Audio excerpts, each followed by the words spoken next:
This is soda acid fire extinguisher. Now, first, before starting into the main point that how the soda acid fire extinguisher work, I would like to tell you that it is only used to put off the fire which is caused by fuels and not for the fires that are caused due to electrical appliances or electrical circuit. Okay, now I'll discuss why it is not used for electrical fire. I'll discuss it later. First, let me tell you what does the soda acid fire extinguisher contains.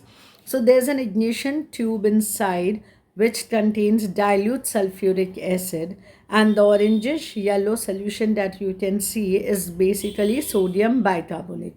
That means sodium hydrogen carbonate. Now, what happens, and when we basically shake this soda acid fire extinguisher during fire, the ignition tube breaks and the sulfuric acid reacts with the sodium bicarbonate to form sodium sulfate, carbon dioxide, and water. Now, this carbon dioxide tries to come out from the nozzle, to come out through the nozzle.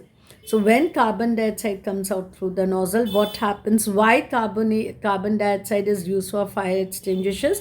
Because it is heavier than air. So what happens, as soon as it gets released from this extinguisher, it creates a layer over the fire, cutting off the supply of oxygen. Because oxygen is lighter, it will be at the top, and carbon dioxide is heavier than air, so it will be at the bottom. So this carbon dioxide basically forms a layer between the fire and the oxygen, which prevents the contact between the fire and the oxygen, and thus the fire slowly gets put off.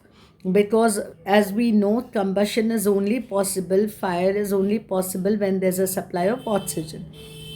Now to the main point, why the soda acid fire extinguisher is not used for electrical fire. Because as I told you that it has dilute sulfuric acid, that means it has water in it, and water is a good conductor of electricity, and so we don't use soda acid fire extinguisher for electrical fires.